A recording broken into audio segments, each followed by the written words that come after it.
She said it in the kitchen, while the neighbors were still bringing food. She said, "The money stays in the family, Cecily. That's how Franklin wanted it." I was holding a cup of tea I hadn't drunk. I set it on the counter. I said, "Of course, Willa." And then, the next morning, I went to my apartment and found a business card in my wallet.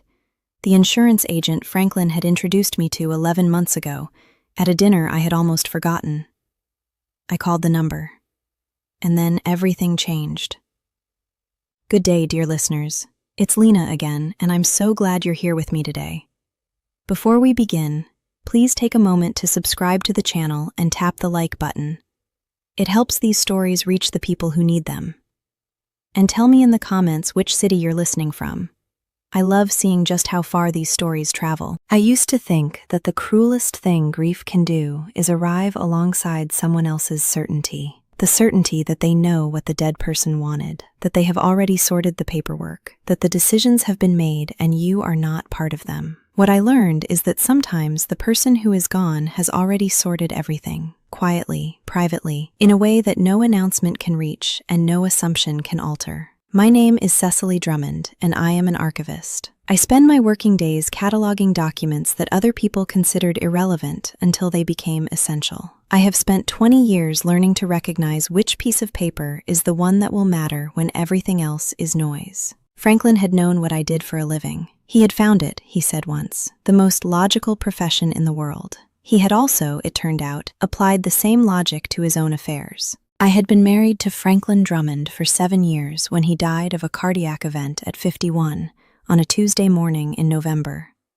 Minneapolis in November is a particular kind of cold, the lakes going gray under the first hard freeze, the sky pressed flat, the light that arrives each morning looking slightly surprised to find itself there. Franklin had been fine at dinner the previous Saturday, which was the kind of fact that grief makes you repeat until it stops feeling like an accusation. Franklin's family moved fast. His mother, Willa, had the efficiency of a woman who has been managing difficult situations all her life and finds in a crisis the particular clarity of her best self. Within 48 hours, she had appointed herself the manager of the estate process, had begun organizing the service, had coordinated with the caterers, and had excluded me from every decision. I understood the exclusion, initially, as the efficiency of grief, a woman managing the unmanageable by controlling what she could. I gave her the benefit of the doubt for 2 days. On the second day, Willa called me to the kitchen of the family home in Edina, warm, organized, smelling of good coffee and arrangements, and told me about the estate. The family trust, she said, was the structure through which Franklin had organized his assets. The trust had been designed, she said, to distribute to the direct family. She looked at me across the kitchen counter with the particular expression of someone who is being kind in a way that is also an ultimatum. She said, "The money stays in the family, Cecily. That's how Franklin wanted it." Tobias Ellsworth, Franklin's college friend, was standing near the kitchen door. He looked at me. I did not look back. I said, "Of course, Willa." I held my tea. I walked out to my car. I drove to my apartment through the first real cold of November, which pressed against the windows like something with opinions. The first sign that Franklin had arranged something I didn't know about had come in the months before his death, a quiet pattern of asking whether I was comfortable. Not financially exactly, but in the sense of someone checking whether a thing they have prepared is sufficient. I had thought he was asking about job satisfaction. The second sign had been the dinner with the insurance agent, 11 months before his death. Franklin had introduced the man as someone I've been talking with about some planning, and had handed me the agent's business card with the slightly deliberate casualness of a person placing something in a safe place. I had kept the card in my wallet without examining the keeping. The agent was named Stuart Fairfax. I called him from my apartment the morning after Willa's pronouncement. He confirmed on the phone that a whole life policy had been issued to Franklin Drummond 11 months earlier. He asked for my name. I gave it. He said, "Yes, Ms. Drummond, you're the sole beneficiary. I'll need a copy of the death certificate and the policy certificate, which should be arriving by mail. Is your address current?" I looked out my 4th-floor window at the gray Minneapolis sky. I said, Yes, the address is current. He said, "The benefit is $1.7 million. We'll process the claim once we receive the documentation." I sat with the phone in my hand for a long time after he hung up. The policy certificate arrived 9 days later by certified mail, addressed to my apartment, not the family home, not the trust administrator's office. My apartment. I opened it at my kitchen table in the evening, with my reading glasses on, a mug of tea going cold beside me. The certificate confirmed everything Stewart had said. $1.7 million death benefit, sole primary beneficiary, Cecily Drummond. Sole contingent beneficiary, Cecily Drummond. The policy had been funded from a personal checking account Willa had not known about, with premiums paid monthly for 11 months. At the back of the certificate, folded inside the last page, a note in Franklin's handwriting. I read it once. I set it face down on the table. I removed my reading glasses and set them beside it. I sat in the quiet of my apartment for 10 minutes, the November cold pressing at the windows, the building silent around me. Then I picked up the phone and called Stewart to confirm I would file the claim in the morning. Filing required the death certificate, which I had obtained proactively, a copy from the county, retrieved the week after Franklin died, by habit and professional instinct. I filed the claim the following morning. The insurance company's beneficiary notification service sent Willa a certified letter 14 days later. She called Franklin's estate attorney. The estate attorney confirmed what the law says. A life insurance death benefit paid to a named beneficiary is not subject to probate or trust administration. It is a contract between the insured and the insurer. It passes directly to the named beneficiary. There was nothing to contest. Willa did not call me. She may have tried. She may have decided against it. I do not know. What I know is that the process was clean and procedural and final, the way correctly executed instruments are when the person who drafted them has done the work carefully. I left a copy of the payout notice on the counter of the Drummond family kitchen on a Thursday afternoon in December, in a plain white envelope with a sticky note, "For your records." I had let myself into the house to collect items from the study. Willa was not home. I set the envelope beside the good coffee maker, in the kitchen where she had told me the money stayed in the family. I went through every room I had ever felt peripheral in and collected what was mine. I left the house and drove to my apartment. I sat at my kitchen table and read Franklin's note again. The insurance check had already cleared. There was nothing left to wait for. Franklin's note had 2 paragraphs. I will tell you one line.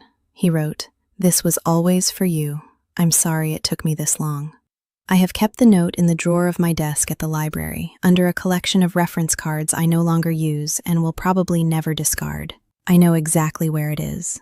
That is, perhaps, the most archival thing I can say about how I am managing it. In January, I called the director of a Minneapolis Arts Access program, something Franklin had mentioned once at dinner 3 years before he died, in the specific tone of a person naming something they believe is important, but haven't yet done anything about.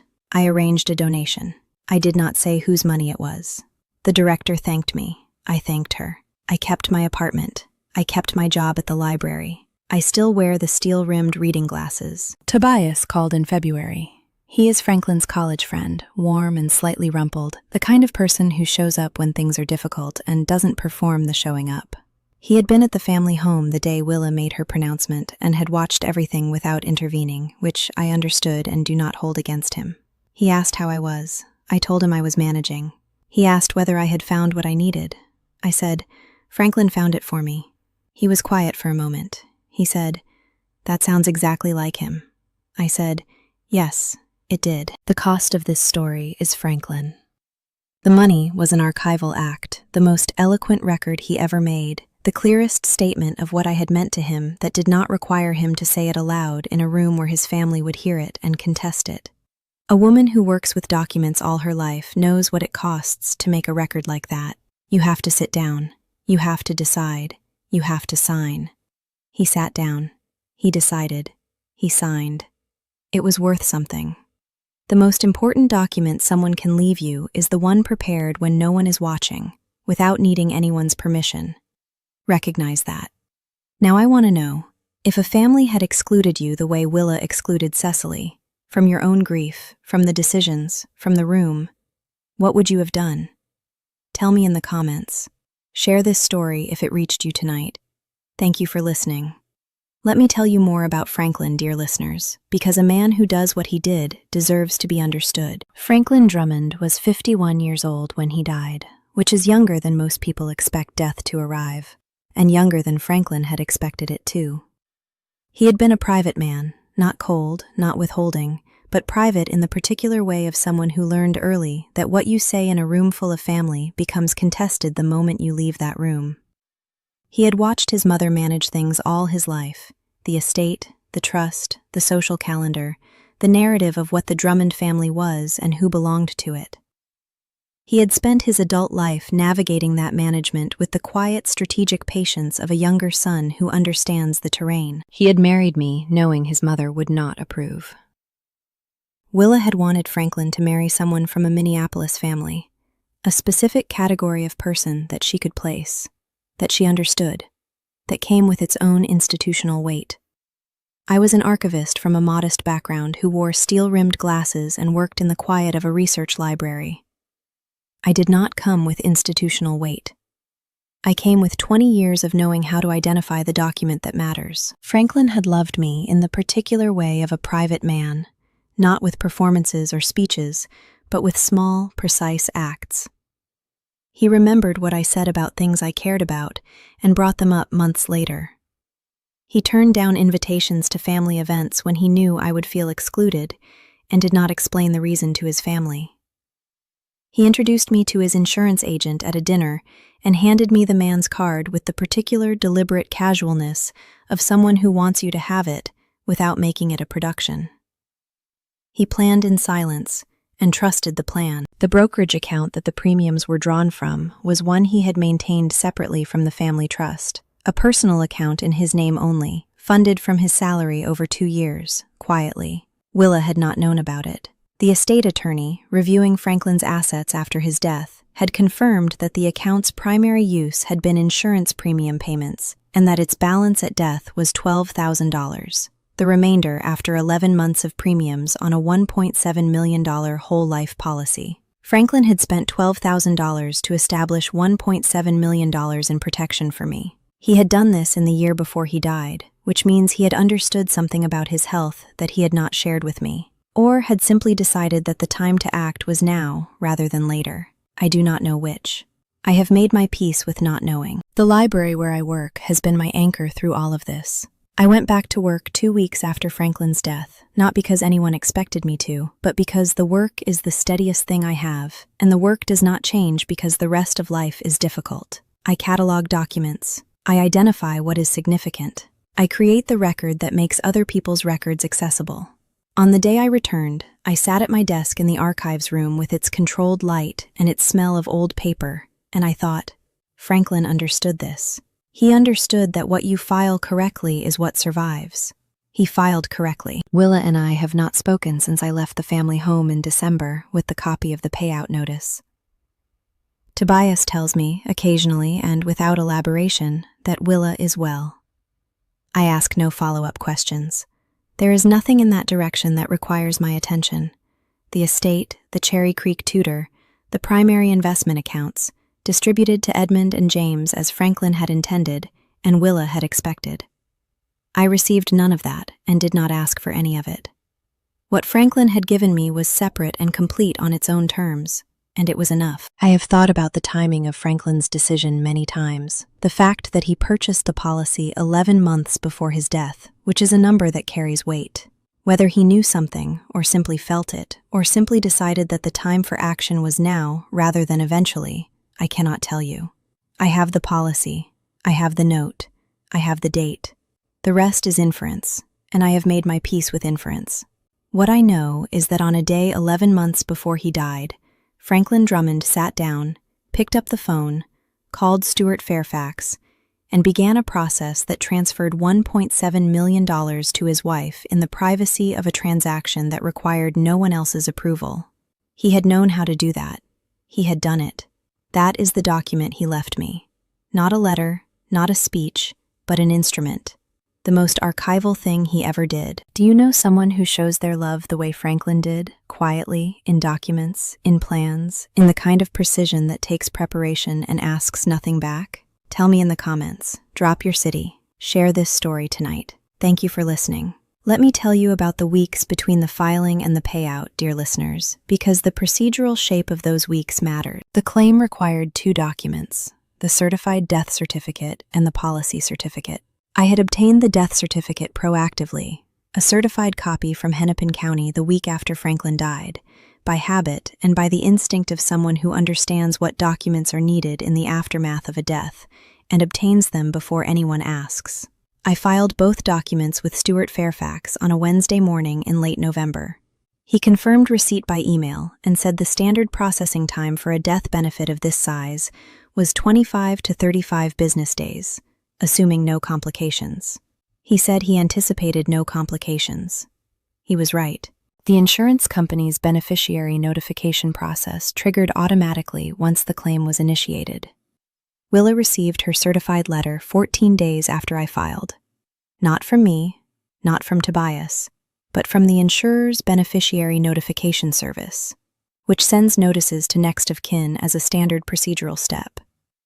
The letter confirmed that a death benefit claim had been filed by the named beneficiary on the policy, and that the benefit, if approved, would be paid directly to that beneficiary. The letter did not name the amount. Willa learned the amount when she called Franklin's estate attorney, who had to explain the legal framework to her, something he had apparently done at some length, because Tobias told me later that Willa had called the attorney 3 times in 2 days. The estate attorney's explanation was accurate and complete. A life insurance death benefit is a contractual payment between the insurer and the named beneficiary. It passes outside the probate estate. It cannot be intercepted by a trust administrator. It cannot be contested by next of kin, unless there is evidence of fraud or incapacity in the policy's execution. There was no such evidence. Franklin had been in full health at the policy's issuance, physically and mentally, and the insurer's records confirmed this through the standard underwriting process they had conducted 11 months before his death. The challenge, if Willa had considered mounting one, had no foundation.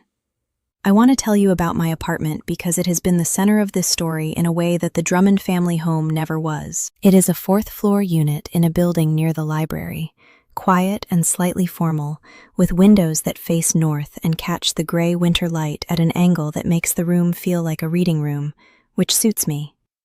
I have been there for 9 years, since before I met Franklin, before the marriage, before the 7 years in which I moved between my apartment and the family world of Edina that never quite opened its doors to me all the way. The apartment smells of forced air heat and old paper, which is also what the library smells like, which is not coincidental. I have organized it the way I organize everything, with attention to what is significant and where to find it. Franklin's note lives in the drawer of my desk at the library now, under a small stack of reference cards. It is not where I would file it professionally. Professionally, it belongs in an acid-free folder in a temperature-controlled environment. But it is where I can find it without looking, which is the personal archivist's equivalent of keeping something close. I open the drawer sometimes when I am searching for something else. I see it there. I leave it where it is. The Arts Access Program received the donation in January and sent a letter of acknowledgement that I have filed in a folder on my desk at home. The director's name is Vanessa Osei. She wrote that the donation would fund a program residency for 3 artists from communities with limited access to studio space. Exactly the kind of thing Franklin had described when he mentioned the program at that dinner 3 years ago. He had said, "It's the kind of program that needs money and doesn't have enough of it." He had been right. Now it has a little more. That is the use I chose for the part of the benefit that was not simply held in reserve, and I am at peace with it. I return to the archives every morning. I catalog what other people overlooked. I make it findable. That is still the work, and the work is still the steadiest thing I have, and it is enough.